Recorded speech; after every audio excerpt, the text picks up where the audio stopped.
தற்போது கிடைத்துள்ள அண்மை செய்தி. முன்னாள் அமைச்சர் செந்தில் பாலாஜிக்கு ஜாமீன் வழங்கியது உச்சநீதிமன்றம். அண்மை செய்தியாக பார்த்துக் கொண்டிருக்கிறோம்.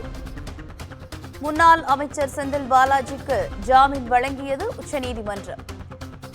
சட்டவிரோத பண பரிமாற்ற வழக்கு தடை செய்யப்பட்ட வழக்கில் முன்னாள் அமைச்சர் செந்தில் பாலாஜிக்கு ஜாமீன் வழங்கிய விவகாரம் தொடர்பாக தற்போது உச்சநீதிமன்றம் தீர்ப்பு வழங்கியுள்ளது. முன்னாள் அமைச்சர் செந்தில் பாலாஜிக்கு உச்சநீதிமன்றம் ஜாமீன் வழங்கி தீர்ப்பு அளித்துள்ளது. அண்மை செய்தியாக பார்த்துக் கொண்டிருக்கிறோம்.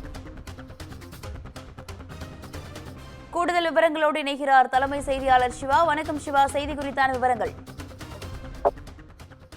முன்னாள் அமைச்சர் செந்தில் பாலாஜி போக்குவரத்து துறையில் வேலை வாங்கி தருவதாக பண மோசடியில் ஈடுபட்டிருக்கிறார் என்று அதிமுக ஆட்சி காலத்தின் போது அவர் இந்த வேலைகளை செய்தார், பண மோசடியில் ஈடுபட்டார் என்று கடந்த 2020 அன்று தொடர்பான வழக்கு தொடுக்கப்பட்டிருந்தது. எனவே இந்த வழக்கு தொடர்பாக நீண்ட நாட்களாகவே நீதிமன்றங்கள்ல தொடர்பான ஜாமீன் கோரி செந்தில் பாலாஜி முறையிட்டும் அவருடைய முறையீடு அவரான மனு தள்ளுபடி செய்யப்பட்டே இருந்தது. இது தொடர்பாக உச்சநீதிமன்றத்தை நாடி இருக்கக்கூடிய செந்தில் பாலாஜி மனு மீதான தீர்ப்பு இன்றைய தினம் வழங்கப்பட்டிருக்கிறது. செந்தில் பாலாஜிக்கு கடுமையான நிபந்தனைகளுடன் கூடிய ஜாமீன் வழங்கி தற்போது நீதிபதிகள் அபய் எஸ் போகா மற்றும் அகஸ்டின் மார்சிஸ் ஆகியோர் கொண்ட இந்த அமர்வு இந்த நிபந்தனை ஜாமீனை தற்போது வழங்கி இருக்கிறது. ஏற்கனவே உச்சநீதிமன்ற வட்டாரத்திலிருந்து அவருக்கு அந்த ஜாமீன் வழங்குவதற்கான வாய்ப்புகள் இருப்பதாக தெரிவித்திருந்ததை நாம் ஏற்கனவே தெரிவித்திருந்தோம். இந்த நிலையில்தான் தற்போது இந்த நிபந்தனையுடன் கூடிய இந்த ஜாமீன் என்பது தற்போது வழங்கப்பட்டிருக்கிறது. குறிப்பாக போக்குவரத்து துறையில ஓட்டுநர், நடத்துனர் உள்ளிட்ட பல்வேறு பணிகளுக்கு நான் வேலை வாங்கி தருகிறேன் என்று கூறிதான் பண மோசடியில் ஈடுபட்டார் என்று தொடர்ச்சியாக பல்வேறு குற்றச்சாட்டுகள் முன்வைக்கப்பட்டிருந்தன. அதன் காரணமாக அமலாக்கத்துறை இது தொடர்பான வழக்கினை பதிவு செய்து விசாரணை மேற்கொண்டு வருகிறது.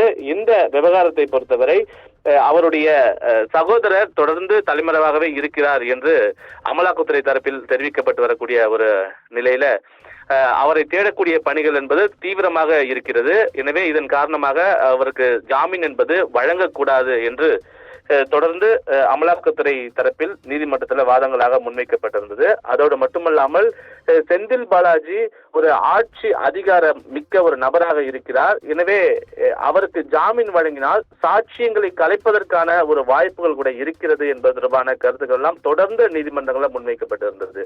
ஏற்கனவே செந்தில் பாலாஜி ஜாமீன் கோரி சென்னை முதன்மை அமர்வு நீதிமன்றத்துல பலமுறை வழக்கு தாக்கல் செய்திருந்தார். அந்த ஜாமீன் மனுக்கள் மீதான வழக்கை தொடர்ந்து தள்ளுபடி செய்யப்பட்டே இருந்தது. அது மட்டுமல்லாமல் அதனை தொடர்ந்துதான் உயர்நீதிமன்றத்தில் அவர் ஜாமீன் கோரி மனு தாக்கல் செய்திருந்தார். குறிப்பாக 3 முறை முதன்மை அமர்வு நீதிமன்றம் அவருக்கான ஜாமீனை மறுத்திருந்தது. அந்த ஜாமீன் மனுவை தள்ளுபடி செய்திருந்தது.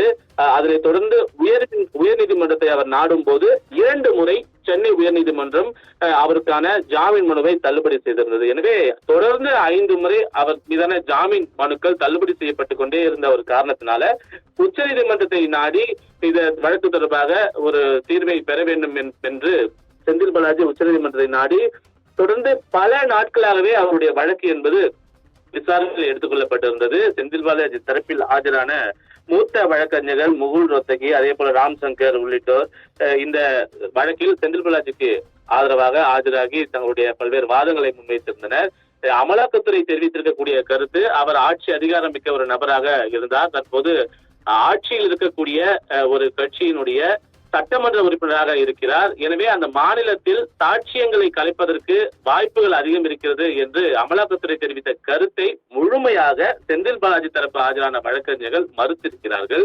ஏனென்றால் அவர் அமைச்சராக இருந்த போது இது போன்ற கருத்துக்கள் தெரிவித்திருக்கலாம். ஆனால் தற்போது அவர் அமைச்சராக இல்லை. எனவே சாட்சியங்களை கலைப்பதற்கான வாய்ப்புகள் அங்கு கடுகளவும் இல்லை என்பதை உச்சநீதிமன்றத்தில் செந்தில் பாலாஜி தரப்பில் ஆஜரான வழக்கறிஞர்கள் தெரிவித்திருக்கிறார்கள்.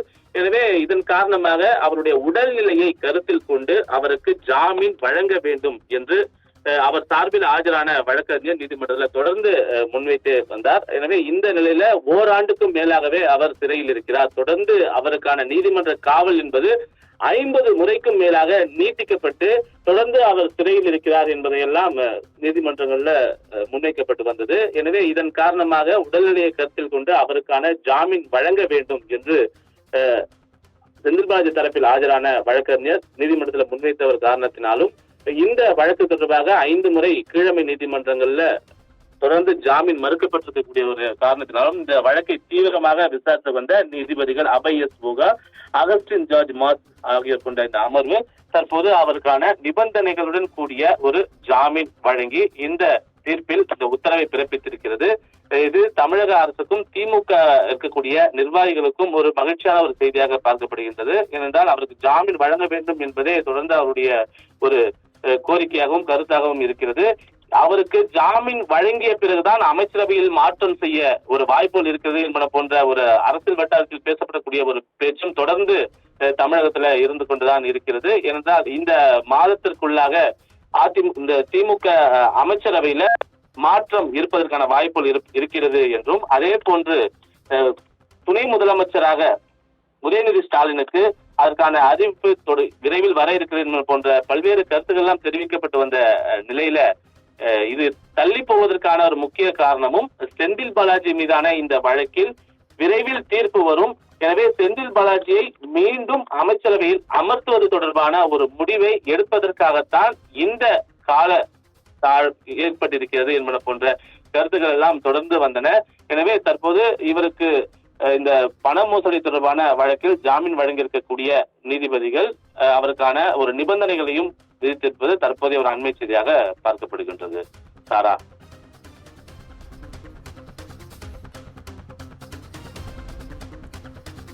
விவரங்களுக்கு நன்றி சிவா.